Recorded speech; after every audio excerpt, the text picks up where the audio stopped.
To 20 people. Come on, hell no GMO. Let's go. All right. Okay, all right. So I'm wearing my nighttime glasses because it is time for bed almost, and I want to make sure that my cortisol is going down so that I can sleep soon. So, how to avoid GMOs in the grocery store. If you're just joining us, my name's Caitlin. I'm the Grass-Fed Girl. I blog at grassfedgirl.com. I'm a holistic nutrition consultant, and I am a published author of Mediterranean paleo cooking. So, thanks for joining me. Swipe up to share this with your friends on Facebook or Twitter, and make sure you're following me for my daily scopes. Okay, so how to avoid GMOs at the store. Thank you all for joining me. Thanks for the hearts. So now, well, first of all, what is a GMO? It is an organism whose genetic material has been altered using genetic engineering techniques. Organisms that have been genetically modified include microorganisms such as bacteria, yeast, insects, plants, fish, and mammals. So basically it means they're putting something in the DNA of a plant or a seed that doesn't normally go there. So for an example, they're putting maybe something from a fish into a seed from a tomato or something like that. So it's just really experimental and new, and a lot of it's done under the guise of increasing crop yields, but actually it really doesn't do that in the long run. It's just kind of a way to use a lot more pesticides, so it makes a lot of money for the pesticide companies. So you got to be careful about buying GMO foods. They were just introduced in 1996, so they're really new, and we're really the first generation or two to be eating them, and we really don't know the long-term impact to our earth or to our guts or to our long-term health or to future generations. So I always go to the side of something that has been done for thousands of years, and usually that means going with an old-fashioned seed, even an heirloom seed or a organic seed. And when something's been done the same way over and over and over for thousands of years, usually it's pretty good for us. When it comes to agriculture. So, of course there's hybrids too, which is different. Yeah, pretty new. There's hybrids, which has always been done, since the birth of agriculture, I guess. They,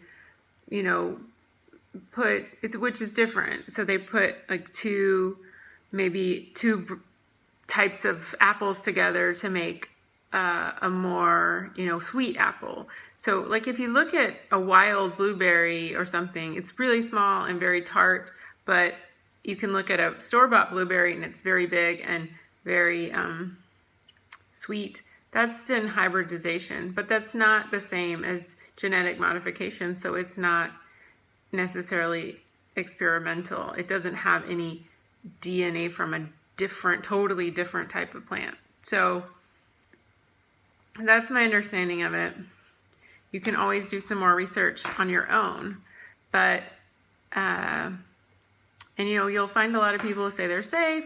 Well, that's great. You can eat them all you want. You can eat my portion, and I'll eat the organic and buy from my local farmer. So a good way to avoid GMOs is to buy organic. So you can do that as much as you can. Another way is to, so if you see the USDA organic or the California certified organic label, that is a really good way. Another way is to, here, I'll take these off for a second so I can see. Another way is to, you want to avoid soy, corn, and canola. So avoid anything made with corn, soy, or canola. So that is really easy to do if you just cook more at home and stop using soybean oil, canola oil, stop buying a bunch of processed foods from the middle of the store. You know, most processed food has a lot, hi, thank you. Yeah, Amazon. So most processed food has a lot of soybean oil, canola oil, corn byproducts, high fructose corn syrup. So just avoid all those packaged products and you'll probably avoid most GMOs. And you can always buy organic. And something about, you may not realize about wheat. Now wheat is not a GMO, it's more like it's hybridized. And it also, so it's been hybridized to make it have more gluten. So it's shorter and it increased the gluten. I mean, I don't know if that's why they meant to do it, but that's what they did. And it's shorter and it's got more gluten, so it's harder to digest. And then it has a lot more pesticides being used on it. And it's more resistant. And it's more resistant to changes in climate and stuff. It's more hardy, but the problem is they spray a lot of pesticide on it. If you want to eat wheat, go ahead. I wouldn't. But anyway, it's it can be organic, yeah, but the problem is, well, let's not skip ahead. So the thing about wheat is that it's harder to digest and it's hybridized and it has more pesticides on it. So that's called glycophosphate, and they're finding a lot of people are reacting to the glycophosphate. So if you want to eat wheat, I would get something like an einkorn or something like that, a really old type of wheat, and maybe a kind they have in Europe. And I would also sprout it and soak it overnight and, you know, do all that. But I'm pretty lazy, so I'm not going to do all that. So no, I don't eat it. Just wondering about, yeah, well, we just went over that. So good. All right, so a really good resource for talking about GMOs is Robin O'Brien. She's got a new book out. She has a really good TEDx talk and on YouTube. So you want to learn which types of produce are GMO. So they're not all GMO. So some common ones are tomato, alfalfa, which is kind of troubling because some big agriculture, you know, cows and stuff can eat alfalfa. So that's pretty scary. Cotton, so cottonseed oil, I always try to avoid that. And try to buy organic clothes or just buy clothes secondhand, helps out with that. Sugar beets, so a lot of sugar beets are made into high fructose corn syrup or corn syrup or sugar, just plain sugar. If it says sugar, it could be GMO. They don't have to say that it's from sugar beets necessarily. Soy is a big one, and it's really, really hard on the environment. Soy production. Salmon can be, I don't know if it was ever approved, but it's been talked about a lot. So really be careful and get wild salmon. You want to get wild, not just wild, you want to get completely wild salmon, not just wild caught. Farmers, okay, summer squash,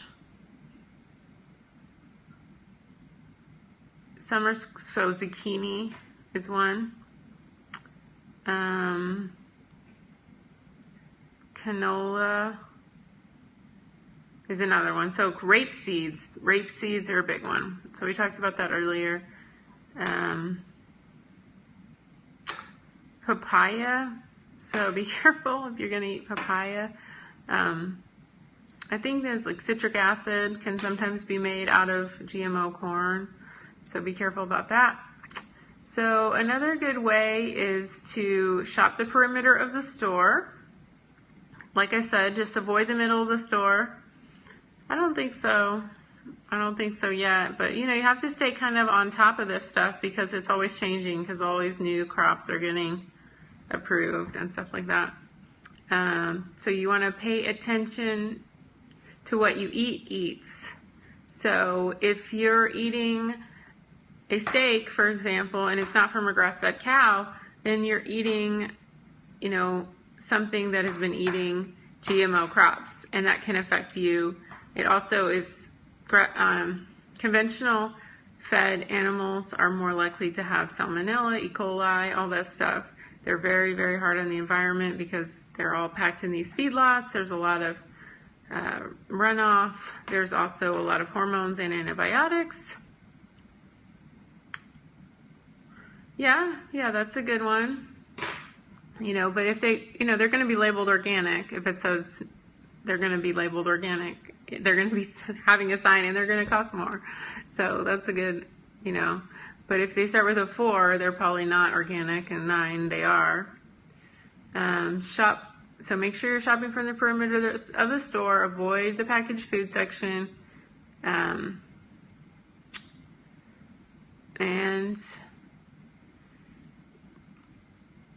you know, that is a really good way. Just eat 100% grass-fed beef or lamb or chicken. Make sure it's organic, and or pastured chicken. Pastured chicken can still eat GMOs, so I would try to get them to eat organic feed too, because they usually eat some combination of feed and scraps and things like that, like vegetable scraps and bugs and worms. And so that's about it. Just, you know, if you want I know I follow Jeffrey Smith. He's a big advocate of non-GMOs, and he's a really good resource to read his books and information on his website. You can look for the non-GMO verified label. But again, a lot of those foods are really processed foods, so they're not going to help you heal up if you're having digestive problems or trying to follow a grain-free diet. So I don't really put much stock in the GMO.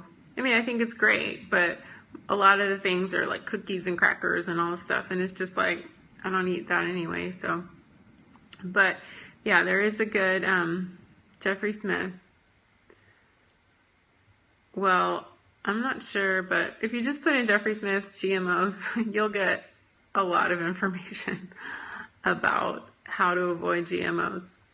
And he led the whole campaign about the California when they were going to do the no GMOs. And so, all right, well, I went to a big rally in San Francisco about it. And it was really just made me grateful about, you know, it just made me really be grateful about how much understanding and knowledge I had, and it just made me so grateful for Mother Earth and all that we get. And, you know, it just made me really want to be more conscious about avoiding GMOs and helping other people to learn about it, because, you know, we really don't know what we're doing when we're messing with Mother Nature. And I just feel like if we use the old-fashioned ways, we'll be much better off for longer. So, anybody have any questions? I'm gonna get to bed soon. Gotta put my glasses back on. Thank you. Yeah, I think he did. He has lots of videos. He has lots of a lot of stuff on Mercola from him, Dr. Mercola's website. Thanks so much for all the hearts, guys. I appreciate it. I'm gonna go get in bed, and we'll see you next time. Thanks so much for watching. Good night.